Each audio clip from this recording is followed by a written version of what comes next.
जब भी आप मेला क्षेत्र में निकलेंगे तो कुछ ना कुछ आपको ऐसा मिलेगा जो आपको जानना चाहिए। बड़े बड़े दिव्य भव्य पंडाल मिलेंगे, इसके अलावा ऐसी प्रदर्शनियां भी मिलेंगी जो बाहर से आपको अट्रैक्ट तो नहीं कर रही होंगी, लेकिन जब आप उनके अंदर जाएंगे तो हो सकता है जीवन में कुछ बदलाव आपके हो जाए। मैं इस प्रदर्शनी में विजिट करने आया, देखा तो धर्म से जुड़ी हुई तमाम सारी ऐसी बातें हैं जिनके पहलुओं के बारे में हमको और आपको जानना चाहिए। आइए, आचार पद्धति क्या होती है और हमारी संस्कृति में जितनी चीजें हैं उनके पीछे के वैज्ञानिक कारण क्या थे जो पुरातन काल से चली आ रही है, आइए देखते हैं।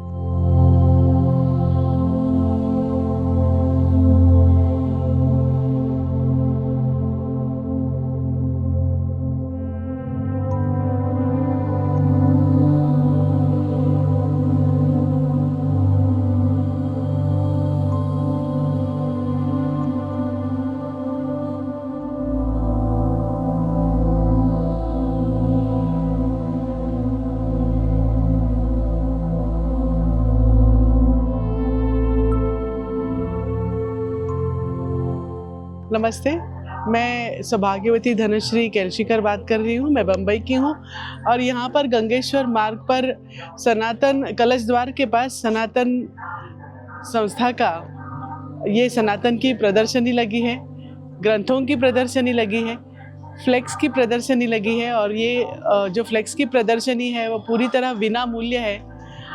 ये फ्लेक्स की प्रदर्शनी पर जो हमारी सनातन संस्कृति ने सुबह प्रातःकाल उठने से जो हमारे जो दिनचर्या शुरू होती है, क्या करना चाहिए, क्या आवश्यक है, और रात को सोने तक हमें कैसे हमारी दिनचर्या हो जिसकी वजह से हमारा जीवन आनंदमयी हो, आसानी से हम जीवन जी सके, तो इसके फ्लेक्स यहाँ पर लगे हैं। आप यहाँ पर ये फ्लेक्स देख सकते हैं कि कैसी धर्ममय दिनचर्या की वजह से हमारा जीवन आनंदी होता है।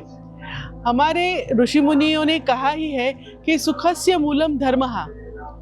तो थोड़ा सा हमारी सनातन जो संस्कृति है, यदि उसके कुछ नियम हम जान कर लेते हैं और अपने जीवन में यदि उसको उतारते हैं तो हमारा जीवन केवल व्यक्तिगत तौर पर नहीं तो हमारा सामाजिक जीवन भी बहुत अच्छा होता है। आप देख ही सकते हैं, जैसे हम सुबह उठते हैं, हम अभी के भाषा में हम ब्रश करते हैं, यानी हमारे दंत धावन करते हैं, दांत स्वच्छ करते हैं, तो वो किस प्रकार से करने चाहिए, हमें स्नान किस प्रकार से करना चाहिए, हमारे कपड़े कैसे हो, इस प्रकार की ये जो संस्कृति हमारी नहीं है एक इस तरह के कपड़े पहनने की।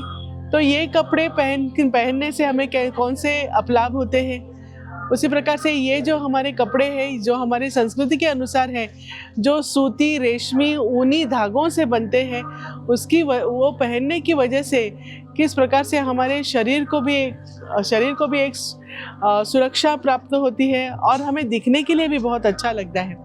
आप ये देख सकते हैं कि कैसे सुंदर, जब देखने पर भी कितने सुंदर लग रहे हैं। हमारी वेशभूषा, इस प्रकार से हमारी केशभूषा होती है और किस प्रकार से हमारी केशभूषा ना हो यह भी हमने दिखाया है।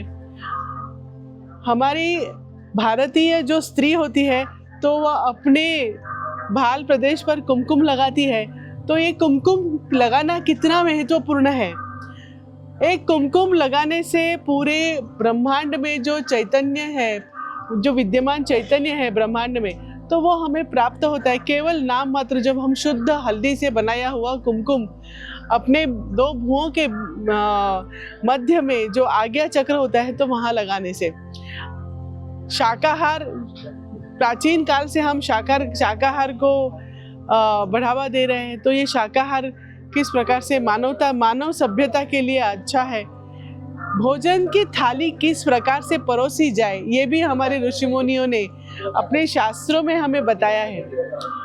भोजन किस प्रकार से करना चाहिए, बैठकर किस प्रकार से करना चाहिए, तो वो भोजन हमें आसानी से पच सके और उसका पूरा जो तत्व है वो हमें मिल सके।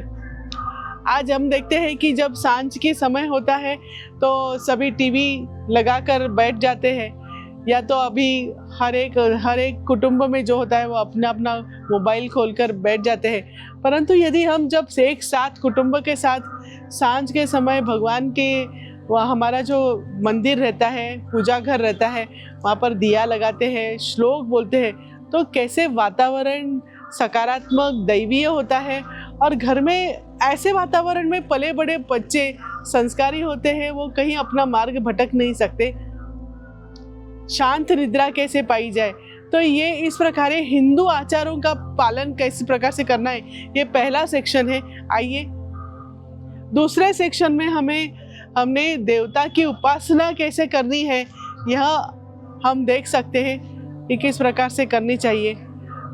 यो हमारे बालाजी जो है, तिरुपति बालाजी, तो वो उनकी आंखें हमेशा अर्धोन्मीलित होती है, अर्थात आधी खुली हुई होती है। तो वो क्यों होती है, तो उसका कारण हमने यहाँ पर जो उसका अध्यात्म शास्त्रीय कारण है वह बताया है। हनुमान जी की उपासना किस प्रकार से करनी है, हमें भगवान शिव जी शिवलिंग के दर्शन किस प्रकार से करने हैं, श्रृंग दर्शन किसे कहते हैं, शिवपिंडी जो होती है उसे अर्ध परिक्रमा क्यों करनी चाहिए, तो यह हमने इसमें बताया है।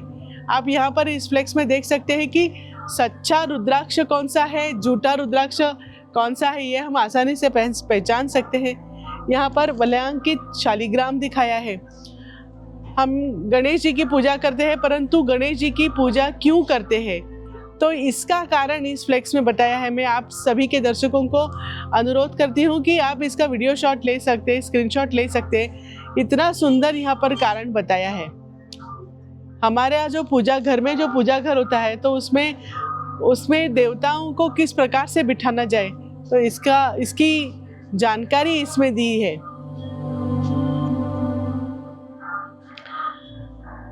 आरती किस प्रकार से होनी चाहिए, हमने अपना जन्मदिन किस प्रकार से मनाना चाहिए। आजकल हम देखते हैं सब हैप्पी बर्थडे टू यू बोल के केक काटते हैं, तो ये हमारी संस्कृति नहीं है। हमारी संस्कृति है कि अंधेरे से उजाले की ओर, तेज की ओर, और ये कहता है कि हमारे जन्मदिन पर ही हम अपने जो दिए हैं वो बुझाते हैं हैप्पी बर्थडे टू यू कहकर। तो ये गलत धारणाएं हमारे समाज में है, तो ये अभी बदलनी चाहिए और हमारी संस्कृति को बढ़ावा मिलना चाहिए। इसके कारण हमने ये लगाया है। अग्निहोत्र क्यों करना चाहिए, देवालय में हम जब जाते हैं मंदिर में, तो दर्शन कैसे करने चाहिए, इस प्रकार की ये यहाँ प्रदर्शनी लगी है। नमस्कार साष्टांग दंडवत किस प्रकार से करना चाहिए, हमारा भाल प्रदेश, छाती, हमारे टखने, हमारे पाँव जब जमीन पर लगते हैं तब वो नमस्कार होता है। देवताओं को नमस्कार क्यों करना चाहिए, तो यह हुआ देवताओं की उपासना का शास्त्र। अभी इस सेक्शन में हमने गुरु कृपा योग के अनुसार साधना किस प्रकार से होनी चाहिए, तो ये बताया है। गुरु कृपा से ही हम सब कुछ पा सकते हैं, गुरु बिना हमें कुछ नहीं मिल सकता। हम श्लोक भी बोलते हैं, गुरु ब्रह्मा गुरु विष्णु गुरुर्देवो महेश्वरा गुरुरेव पर ब्रह्म, गुरु ही पर ब्रह्म है। गुरु, तो ये गुरु के जो गुरु कृपा योग है, तो गुरु कृपा योग के अनुसार कर्मयोग, भक्ति योग, ज्ञान योग, ये सब मिलाकर सच्चिदानंद परब्रह्म परम पूजनीय डॉक्टर आठवले जी है, तो उन्होंने ये गुरु कृपा योग विकसित किया है। तो ये गुरु कृपा योग क्या है, तो इस पोस्टर में हम गुरु कृपा योग दिखाया है कि दोष निर्मूलन, नाम जप करना, सत्सेवा करना, त्याग, तन मन धन अहम, इसका त्याग करना, अहम निर्मूलन करना, भाव जागृति के प्रयास करना, सत्संग प्रीति, ये इससे हमारा गुरु कृपा योग बनता है। यहाँ पर सत्संग का महत्व बताया है। स्वभाव दोष हम में होते हैं, सभी में स्वभाव दोष होते हैं, स्वभाव दोष अहंकार होता है। तो जब हम स्वभाव दोष और अहंकार दूर करते हैं तो हमारा जीवन कितना आनंदमयी बन सकता है। तो इसका महत्व दिखाने वाला यह पोस्टर है।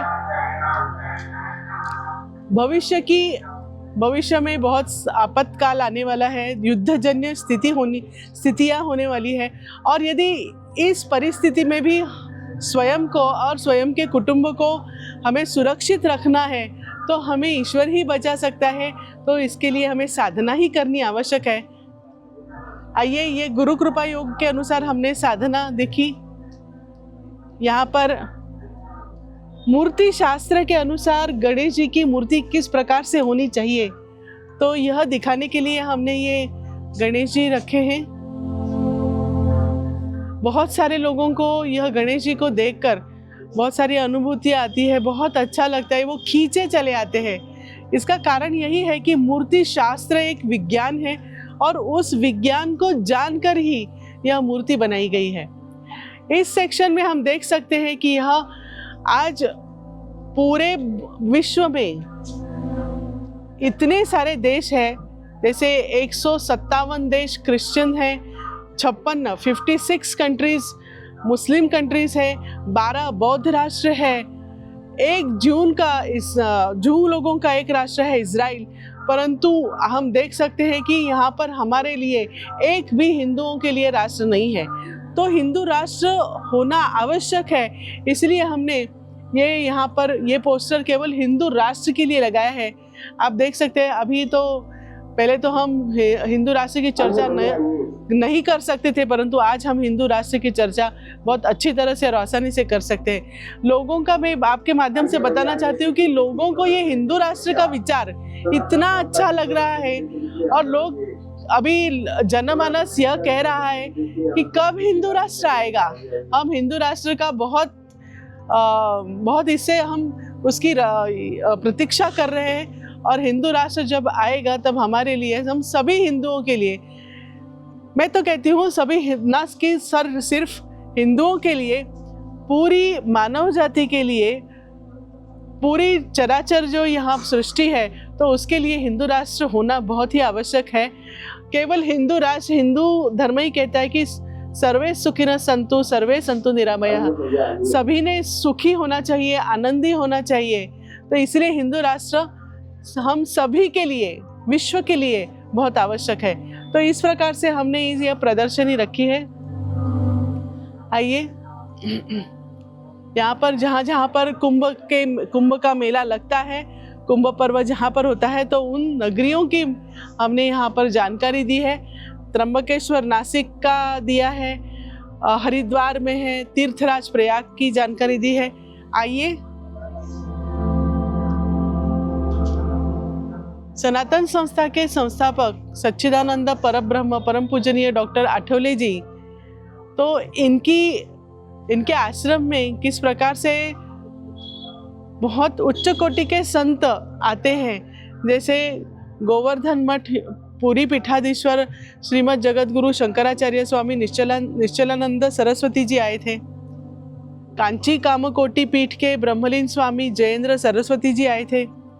जगतगुरु रामानंदाचार्य स्वामी नरेंद्राचार्य जी, यहाँ पर योग ऋषि बाबा रामदेव जी के साथ गुरुदेव जी चर्चा कर रहे हैं। सनातन धर्म के उत्थान हेतु स्वामी गोविंद देव गिरी जी महाराज जी उनके साथ भी चर्चा कर रहे हैं। तो इस प्रकार से ये हमारे गुरुदेव जी हैं जो अभी गोवा में है।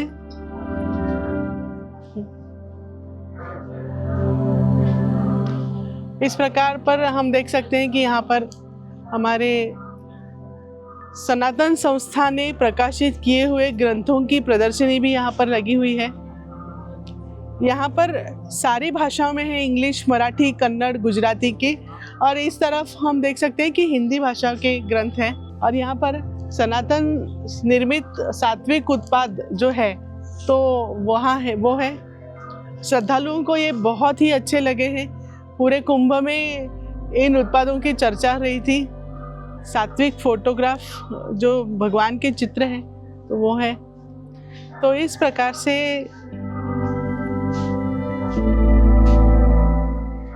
ये हमारा वीडियो कक्ष है। यहाँ पर हम सनातन संस्था से जो वीडियो है तो वो दिखाने का प्रयास करते हैं। सनातन संस्था का कार्य उसमें से हमें देखने मिलता है। यहाँ पर हमारा सनातन संस्था के जो पाक्षिक है, हिंदी में जो पत्रिका निकलती है सनातन प्रभात, तो जो जिन्हें सब्सक्राइबर बनना है तो वो इस पाक्षिक के सनातन संस्था के द्वारा प्रकाशित इस पत्रिका के सदस्य बन सकते हैं।